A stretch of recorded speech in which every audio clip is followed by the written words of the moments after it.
A Bíblia diz que as portas do inferno não prevalecerão contra a igreja.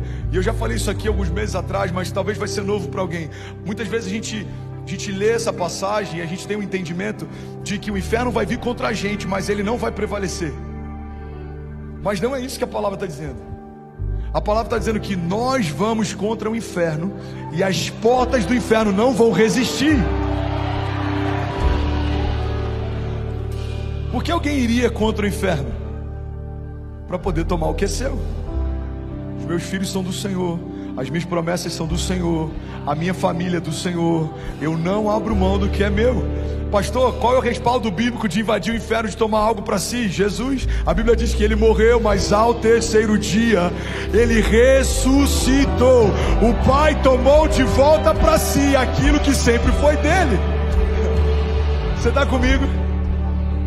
Então o que eu preciso fazer em cada nova estação? Eu preciso retomar postos antigos, heranças, aquilo que Deus já me deu. E eu preciso estabelecer novas diretrizes, novos caminhos, novos sonhos, novas palavras. Você está comigo? O Senhor nos abriu espaço. Sabe o que eu acho poderoso nesse entendimento a respeito daquilo que o Senhor já me confiou?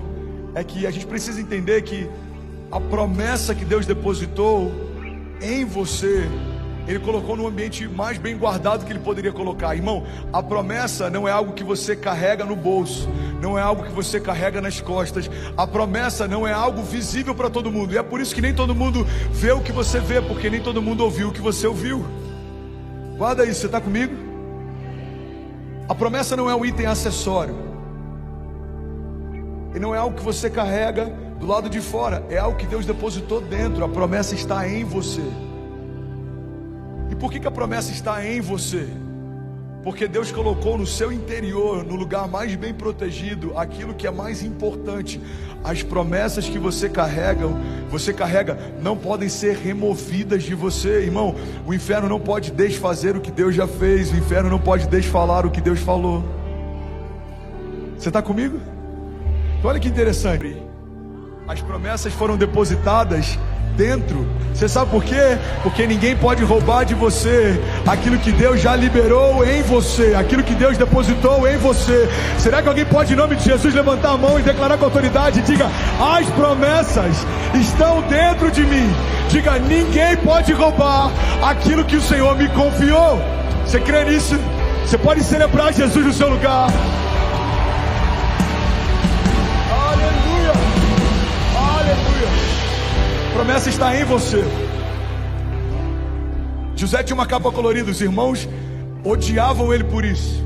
Retiraram a capa, não retiraram a promessa. Davi recebeu unção para ser rei. Saul odiou isso. Retirou as bases de segurança, não retirou a promessa. Daniel tinha sabedoria mais do que qualquer sábio na Babilônia. Os seus opositores odiaram isso. Retiraram a liberdade dele por um tempo, mas não removeram a promessa. Paulo foi feito cativo várias vezes, escreveu várias cartas do Novo Testamento enquanto estava em cadeias. Retiraram a liberdade dele, não retiraram a promessa. Jesus, a Bíblia diz que quando ele está próximo de se entregar, ele sente uma angústia mortal. Os poros de Jesus transpiraram sangue. Você viu que poderoso isso? Olha como Deus respeita o processo. Você está comigo ainda? Diga amém. Você percebe a simbologia? O sangue de Jesus derramado dos seus poros no jardim do Getsemane aponta para algo muito mais poderoso do que ele só estar ansioso ou preocupado. Onde foi o lugar onde a criação pecou? Fala comigo. No jardim. O primeiro Adão peca no jardim, o segundo Adão sangra no jardim. Jesus. Está fluindo algo aqui, hein? Tem algo em Alphaville, tem rema nova aqui, hein? Pega isso, irmão. O primeiro Adão peca no jardim, o segundo Adão sangra no jardim. Você já parou para pensar o quão poderoso é o que está acontecendo? O sangue de Jesus lavou o jardim antes de lavar a cruz. O sangue de Jesus começa a redimir onde tudo foi perdido, antes de lavar onde tudo vai ser restaurado. Primeiro ele redime, depois restaura. Por que eu estou falando isso, irmão? Porque para a gente voltar a sonhar, a gente precisa entender que Deus respeita processos.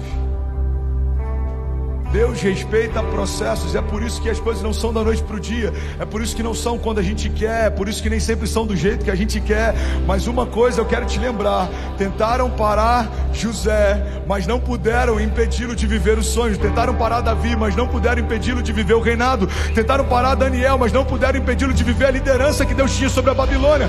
Tentaram parar Jesus, mas não puderam impedir a redenção, porque ninguém pode parar aquilo que Deus começou a fazer.